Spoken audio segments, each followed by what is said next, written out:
So students of class 10-12 एक बहुत ही important update है। अगर आप अपने मार्क्स से खुश नहीं हैं, अगर आपको लगता है सीबीएसई ने आपके साथ गलत किया है, बहुत गलत किया है, आपके मार्क्स बहुत अच्छे आ सकते थे, आप डिजर्विंग कैंडिडेट हैं, तो अब आपके लिए गोल्डन चांस आ चुका है। क्योंकि जो मच अवेटेड, जो बहुत समय से हम लोग वेट कर रहे थे कि कब सीबीएसई अपना सर्कुलर जारी करेगी रिगार्डिंग डिस्प्यूट रेजोल्यूशन, तो वो सर्कुलर अब से कुछ घंटों पहले आ चुका है, 2-3 घंटों पहले।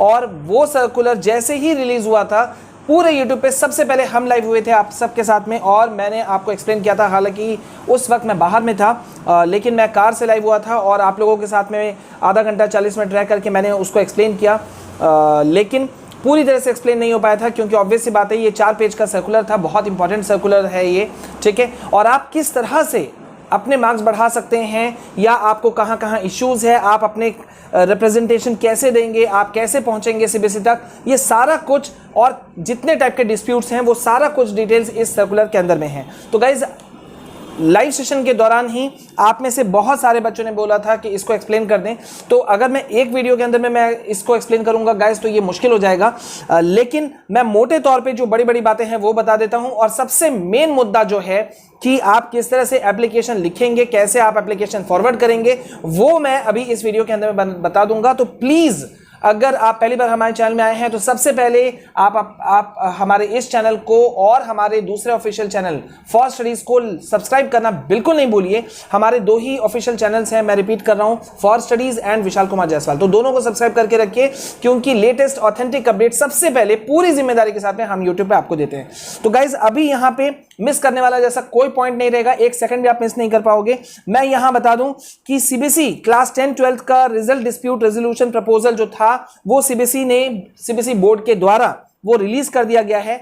4 टाइप के डिस्प्यूट्स जो हैं, मुद्दे जो हैं, इस सर्कुलर के अंदर में रखे गए हैं। 4 पन्नों का ये सर्कुलर है, और किस तरह से आप अपना प्रपोजल भेजेंगे इसमें सब कुछ है। लेकिन मैं आपको बता दूं गाइस कि सबसे पहला सवाल ये उठ रहा था कि आखिरकार हमको अपना एप्लीकेशन भेजना कैसे है, क्योंकि लाइव सेशन में मैंने कमेंट सेक्शन में देखा एक स्टूडेंट ने लिखा था कि सर मैंने अपने स्कूल के प्रिंसिपल को एक एप्लीकेशन दिया था लेकिन उन्होंने रिजेक्ट कर दिया। देखो बच्चों, अभी अगर आप कोई भी एप्लीकेशन दोगे तो ऑब्वियस सी बात है वो रिजेक्ट होना था, क्योंकि ये जो प्रोसेस है, मतलब डिस्प्यूट्स को लेकर के आप अपना जो एप्लीकेशन भेजना शुरू करेंगे, ये मतलब आपको पहले नहीं भेजना था, मैंने मना भी किया था। अब ये जो प्रोसेस है ये शुरू होगा अगस्त 9 यानी कि कल से शुरू होकर के अगस्त 14 यानी कि एक सप्ताह के अंदर अंदर में सीबीएसई जितने भी डिस्प्यूट्स हैं क्लास 10-12 को लेकर के उसको खत्म करेगी। लेकिन मैं गाइज यहां पे आपको एक बड़ा बात बता दूं कि सबसे पहले सीबीएसई ने इस बात को क्लैरिफाई कर दिया है कि आपके क्लास 12 वाले जो स्टूडेंट्स हैं, उनके जितने स्टूडेंट्स के मुद्दे हैं, जो भी अपने मार्क्स से खुश नहीं है, उनको लगता है उनके साथ गलत हुआ है, तो सबसे पहले उनके जितने भी स्टूडेंट्स हैं, सभी क्लास 12 स्टूडेंट्स के मुद्दों को पहले सॉल्व किया जाएगा और उसके तुरंत बाद में क्लास 10 के मुद्दों को लिया जाएगा। लेकिन इसमें यह नहीं कि ज्यादा दिन लग जाएंगे, इसी 7 दिन के अंदर में क्लास 12 को भी हैंडल करना है और 10 को भी हैंडल करना है, तो मतलब आपका मौका बना हुआ है, ठीक है। तो आपको अपना चीजों के साथ में रहना है रेडी।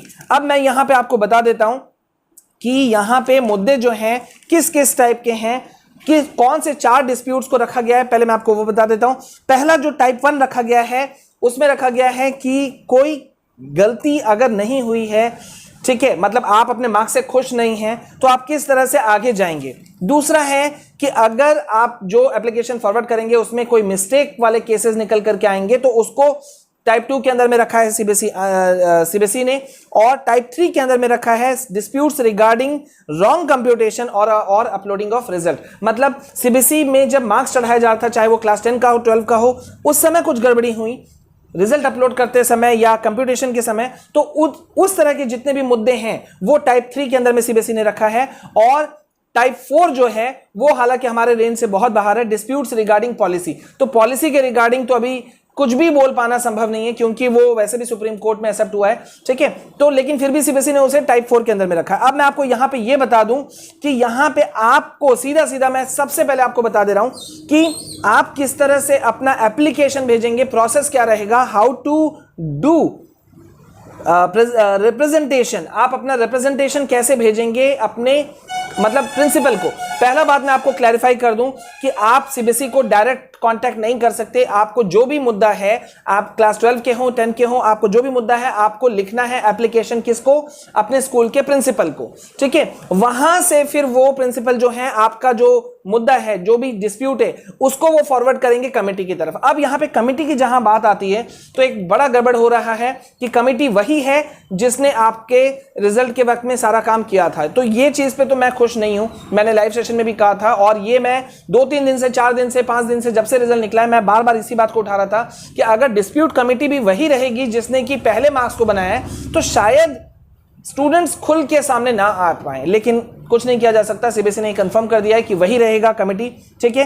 तो यहां पे आपको क्या करना है गाइस, मैं अभी इस वीडियो में आपको किस तरह से रिप्रेजेंटेशन भेजना है या एप्लीकेशन भेजना है वो बता देता हूं। सबसे पहले आपको क्या करना है, आपको मेंशन करना है, आप क्लास 10 12 के स्टूडेंट हैं वो सब आपको मेंशन करना है, ठीक है।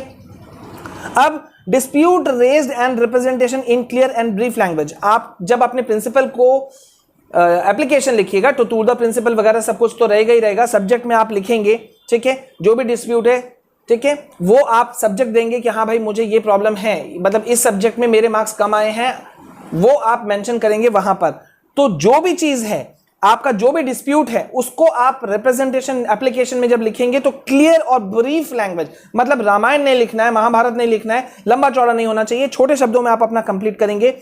थर्ड पॉइंट यहां पे बहुत इंपॉर्टेंट है, सीबीएसई ने खुद कहा है, जो भी आप देख भी रहे हो, कि फैक्ट्स, फिगर्स एंड रिकॉर्ड, अगर आपके पास में किसी भी तरह का कोई फैक्ट है, कोई फिगर है, कोई रिकॉर्ड है, आपके पास में कोई प्रूफ है, तो वो चीजें भी आप अपने सपोर्ट में दे सकते हैं। लेकिन ये इफ नहीं है, क्योंकि हर स्टूडेंट के पास में हो पाना ये चीजें पॉसिबल नहीं है, लेकिन कम से कम आप अपना बात तो रख सकते हैं। देन आपको एट द एंड आपको अपना कंप्लीट डिटेल्स देना है स्टूडेंट को अपना, जैसे कि आपका अपना नाम होना चाहिए, आपका क्या रोल नंबर है, स्कूल का नाम, सब्जेक्ट जिसमें आपको प्रॉब्लम है, ईमेल आईडी, मोबाइल नंबर वगैरह, एड्रेस, आपका जो एड्रेस है वो पूरा सब कुछ आपको डिटेल्स देना है। ध्यान दीजिए मैंने क्या कहा, नाम, आपका रोल नंबर, आपका school name, subject, email, mobile number, सब कुछ। तो ये सारा कुछ आप करके कंप्लीट करेंगे और फिर आप अपना भेजेंगे वहां पर, ठीक है।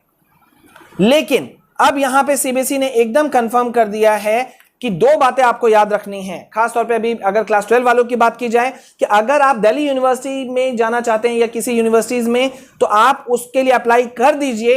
वेट नहीं कीजिए कि मैंने चैलेंज किया है, जब चैलेंज का रिजल्ट आ जाएगा तब मैं कहूंगा। सीबीएसई ने साफ कर दिया है अपने सर्कुलर में कि those students who wish to apply for admission in Delhi university, go for that, don't wait. दूसरा बात कि जो भी स्टूडेंट्स अपीयर करना चाहते हैं कंपार्टमेंट में या ऑप्शनल एग्जाम में, यानी कि इंप्रूवमेंट एग्जाम में, उनको भी वेट नहीं करना है। अगर उसका फॉर्म निकलेगा या जो भी कुछ होगा, हालांकि उसका भी सर्कुलर नहीं आया है, लेकिन अगर उसका चीज कुछ भी निकलेगा तो उसमें अभी आपको आगे बढ़ जाना है, वेट नहीं करना है। अगर आपका मामला सुलझ गया तो आप एग्जाम में मत बैठना, ज्यादा से ज्यादा आप एक एप्लीकेशन ही, आप मतलब फॉर्म ही तो भरोगे ना, ऑनलाइन फॉर्म ही भरोगे, वेट नहीं करना है। मतलब इन दोनों चीजों पे इंप्रूवमेंट एग्जाम के लिए भी फॉर्म भरते वक्त वेट नहीं करना है। अगर आप क्लास 12 के हैं और अगर आप दिल्ली यूनिवर्सिटी ये सब में आप एग्जाम एडमिशन लेना चाहते हैं तो वहां के लिए भी आप अप्लाई करके रख दीजिए, वेट नहीं करना है, ठीक है। और यहां पे सीबीएसई ने साफ साफ कहा है कि पूरे पारदर्शिता रूप से किया जाएगा, सब कुछ होगा। तो अभी इस वीडियो में मैंने आपको बताया कि हाउ टू डू रिप्रेजेंटेशन। सबसे पहले क्लास,